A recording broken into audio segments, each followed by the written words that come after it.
प्रधान पुजारी के बाद राम जन्मभूमि तीर्थ क्षेत्र ट्रस्ट के पदाधिकारियों ने भी राहुल गांधी की यात्रा की तारीफ की। एक रोज पहले ही प्रधान पुजारी सत्येंद्र दास ने भारत जोड़ो यात्रा की सफलता के लिए शुभकामनाएं दी थीं।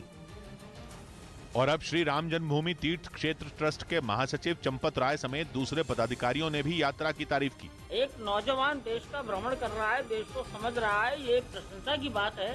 राहुल गांधी की भारत जोड़ो यात्रा 5 जनवरी को हरियाणा में फिर दाखिल होगी। उधर इजरायल के मंत्री इतमर बेन गुविर ने के अल अक्सा मस्जिद का दौरा करने पर मुस्लिम देश भड़क गए। अमेरिका ने भी इस बात के लिए इजरायल को चेतावनी दी। पिछले 5 साल में पहली बार इजरायल के किसी मंत्री ने अल अक्सा मस्जिद का दौरा किया।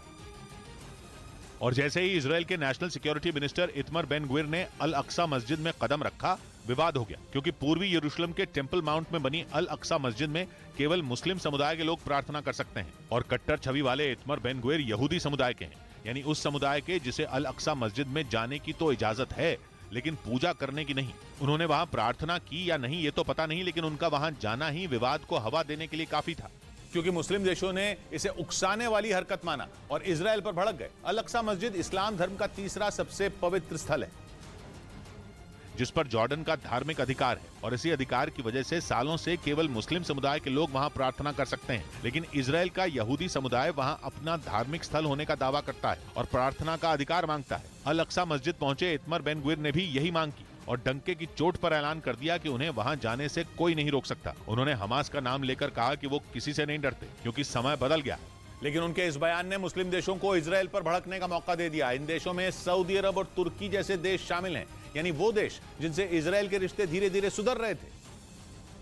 लेकिन जैसे ही अल अक्सा मस्जिद की बात आई, इजरायल और इन मुस्लिम देशों का रिश्ता फिर से शून्य पर आकर खड़ा हो गया, क्योंकि सऊदी अरब ने इसे धार्मिक अधिकारों से जुड़े अंतर्राष्ट्रीय नियमों का उल्लंघन माना, तो वहीं तुर्की ने इसे भड़काने वाला दौरा बता दिया। यानी जिन देशों के साथ इजरायल के कूटनीतिक रिश्ते बेहतर हो रहे थे वो उससे नाराज हो गए। यही नहीं, अमेरिका तक ने इजरायल का साथ नहीं दिया और उसने इजरायल को चेतावनी दी कि वो मस्जिद की धार्मिक स्थिति बदलने की कोशिश न करे, जबकि इजरायल समय समय पर यह जाहिर कर चुका है कि वो यरूशलेम के धार्मिक स्थलों में बदलाव चाहता है, क्योंकि वहां यहूदी समुदाय के लोग पूजा नहीं कर सकते और इजरायल की सरकार उन्हें वही अधिकार दिलाना चाहती है।